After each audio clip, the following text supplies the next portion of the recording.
Hernández y Hernández. Él es cardiólogo certificado, presidente fundador de la Sociedad Mexicana de Cardiología Preventiva y director general de la Clínica de Prevención de Riesgo Coronario, para quien les pido un fuerte aplauso.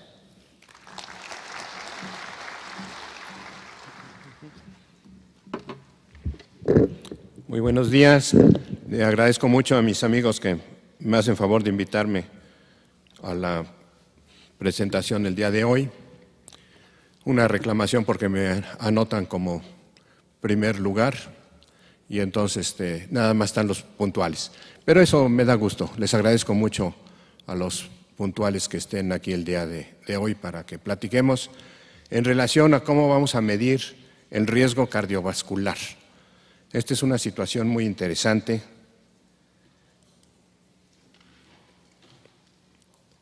Vamos a ver a dónde le disparo.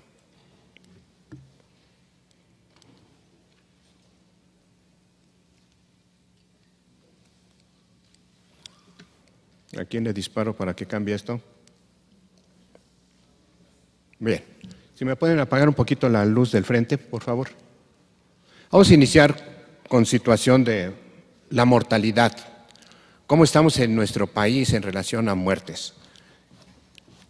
Estos son los datos estadísticos que tenemos del 2011, son de los más recientes. Y en primer lugar tenemos a la diabetes mellitus. En segundo lugar, a la cardiopatía isquémica. Anteriormente se integraban las enfermedades cardiovasculares en un solo renglón y estuvieron en primer lugar desde 1989, superando a las enfermedades infecciosas que antes ocupaban estos primeros lugares. Pero podemos ver que en la actualidad la diabetes, la cardiopatía isquémica, la enfermedad vascular cerebral son enfermedades que se pueden evitar.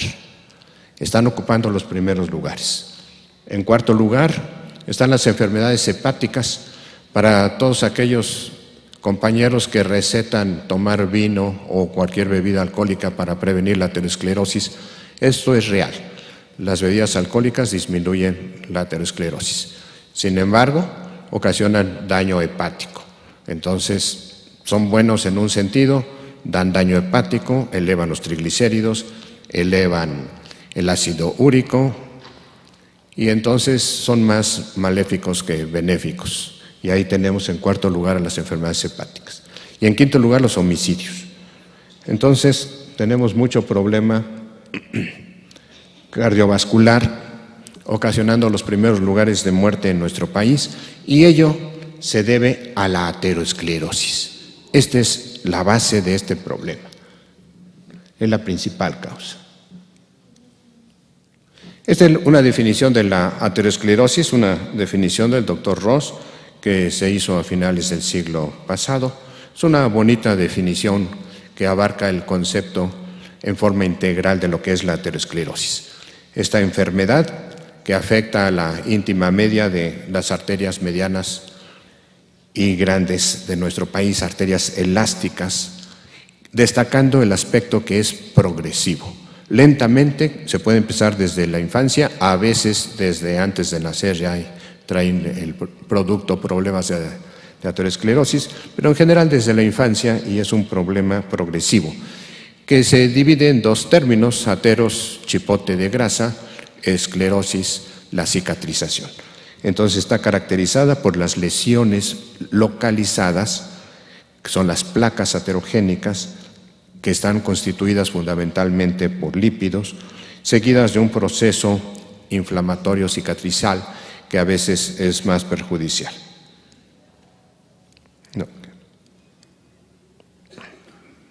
Algunos conceptos breves de lo que es la aterosclerosis. Es una enfermedad difusa. Una persona que tuvo infarto del miocardio va a tener más adelante insuficiencia arterial periférica o puede tener problema vascular cerebral. Lo mismo podemos decir al revés: una persona con problema vascular cerebral va a tener más adelante cardiopatía isquémica, infarto del miocardio o insuficiencia arterial periférica. Es difuso, afectando a diferentes lugares de nuestro organismo. Es heterogénea, la evolución es diferente en cada sitio, incluso hasta en la misma zona. Las coronarias puede afectar de un modo una y de otro modo otra arteria coronaria. Por eso es que no hay paciente exactamente igual que otro. Y es multifactorial. en donde destaca mucho el aspecto genético y la situación ambiental.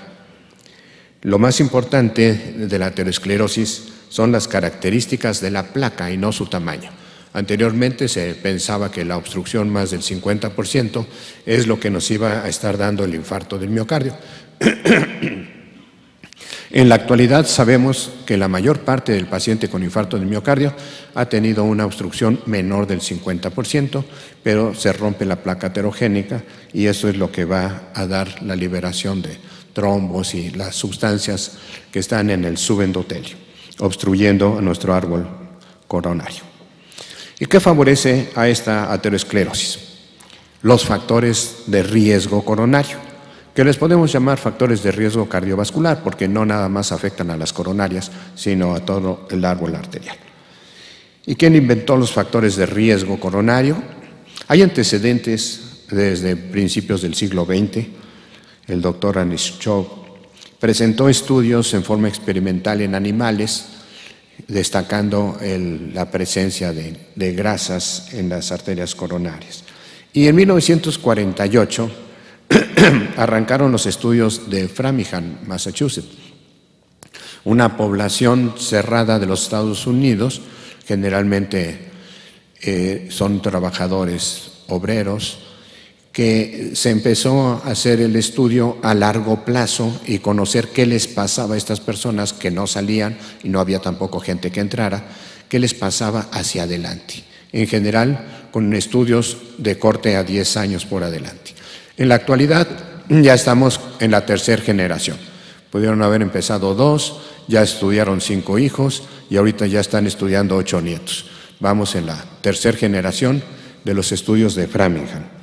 En 1961, Canel, uno de los principales investigadores de Framingham, se refiere en los análisis de medicina interna de 1961 de los factores de riesgo. Ahí nace este término, factores de riesgo. Ha habido algunos otros estudios internacionales que han apoyado mucho a consolidar esta definición de factores de riesgo, como es el estudio de los 7 países. Este fue un estudio en relación a dieta. Dieta aumentada en grasas favorece la elevación de colesterol sérico y esta elevación de colesterol sérico favorece la cardiopatía isquémica. Participó Estados Unidos, Japón, Finlandia y algunos otros países para completar los 7, en donde se vio que las personas que comían más grasas tenían más colesterol y los que tenían más colesterol tenían más cardiopatía isquémica.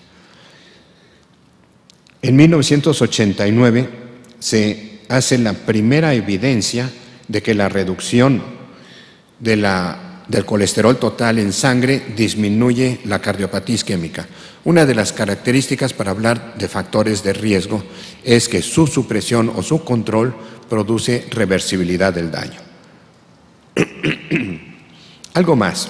Uno de los estudios más grandes es este estudio de cohortes del Mr. Fit, que es un seguimiento a 12 años de un número extraordinariamente grande, más de 356,000 hombres en seguimiento, en donde se vio los aspectos de la importancia de la presión diastólica, la presión sistólica, problema de los lípidos, una serie de relaciones de factores de riesgo, que nos dio mucha información.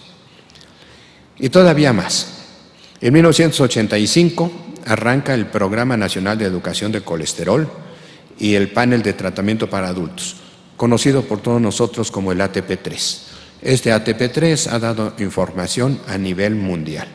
Llevamos 3 ATPs, 3, algunos de ellos con varias subpublicaciones, y se está preparando el ATP4.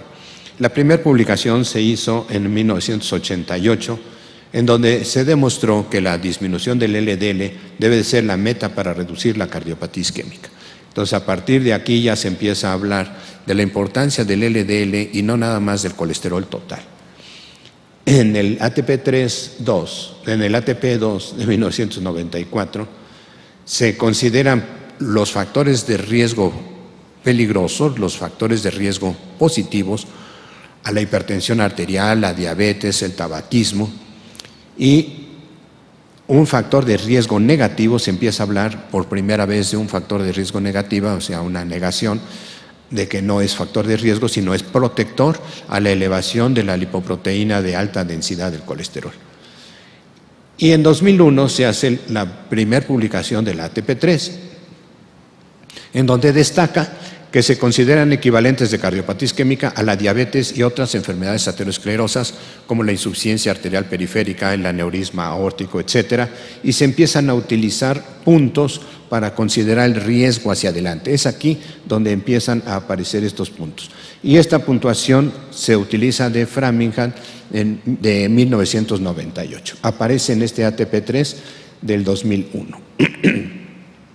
Hay una nueva publicación también del ATP3 en el 2004, en donde se disminuyen los umbrales del LDL, y en el 2008 se agrega a la diabetes mellitus para dar datos de puntuación y edad vascular.